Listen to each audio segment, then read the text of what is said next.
मैं प्रकाश कुमार, झंझारपुर निवासी, अपने ही झंझारपुर में स्थित एक स्कूल इंडियन साइंस स्कूल में 2015 ईस्वी में अपनी योग्यता के आधार पर एक शिक्षक के पद पर ज्वाइन किया।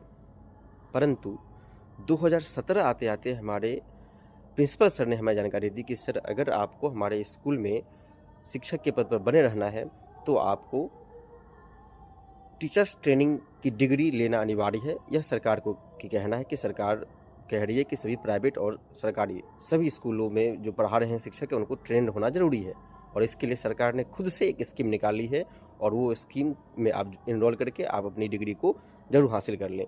तो मैंने 2017 में जो एनआईएस के थ्रू डीएलएड जो कराई जा रही थी 2 वर्ष की, उस 2 वर्ष की कोर्स को मैंने एनरोल किया और एनरोल होने के बाद 2019 में हम लोग को डिग्री मिल गई। लेकिन इस बीच में ये हुआ कि हम लोग पहले से ही शिक्षक थे और इस डिग्री में होता है कि 6 महीने का लेसन प्लान होता है। इस लेसन प्लान को हम लोग को हटा दिया गया क्योंकि हम लोग पहले से ही एक शिक्षक थे, तो हम लोग को लेसन प्लान करने की आवश्यकता नहीं थी।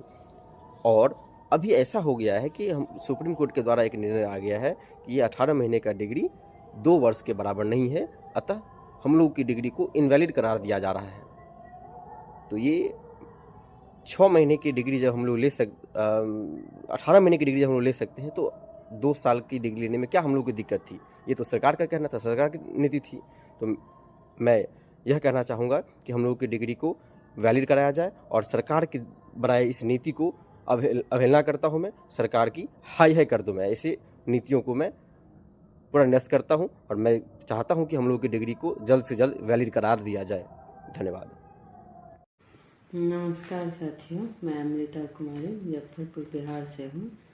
मुझे नहीं पता था कि मैं ज़िंदगी में इतनी बड़ी भूल कर लूँगी एनआईओएस से डीएलएड करके।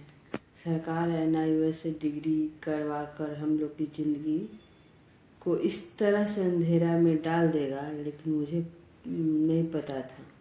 क्या पता था कि बाद में एनआईओएस को इनवैलिड कर देगा। अगर पहले पता होता ये चीज़ इनवैलिड होगा तो नहीं करती।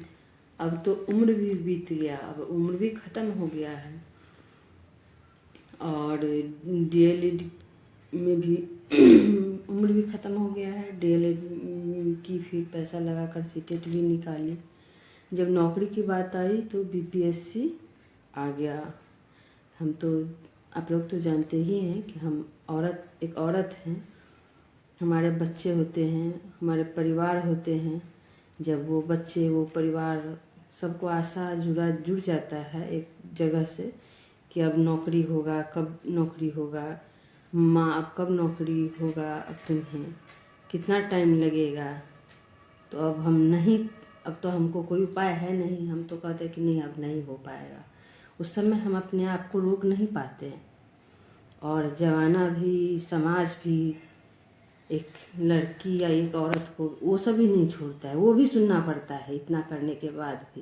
लेकिन इसमें हम लोग की गलती क्या थी ये मुझे समझ में नहीं आज तक आई है कि मेरी गलती क्या थी। और ज़्यादा हम क्या कहें, और बस यही सब कह के हम अपने बातों को विराम लेते हैं। धन्यवाद। छात्रा हूँ। मैं एक गरीब किसान से संबंध रखती हूँ।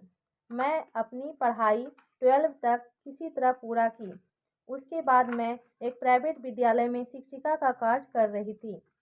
उसी दौरान माननीय प्रधानमंत्री मोदी जी का एक dream project NIS DElEd course हमारे बीच लाया गया, जिसमें कहा गया सभी शिक्षकों को इससे अपना ट्रेनिंग पूरा करना है। तो हम लोगों ने किसी तरह अपने पैसे का जुगाड़ करके हम लोगों ने इस कोर्स को कंप्लीट किया।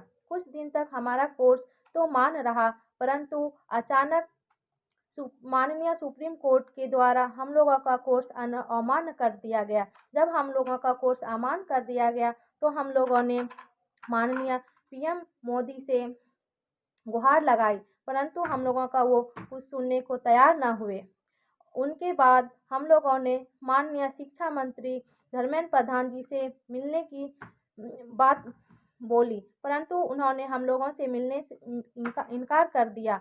हम लोगों का आज कोई सुनने वाला नहीं है। हम लोग 14 लाख NIS छात्रा रोड पे आ चुके हैं।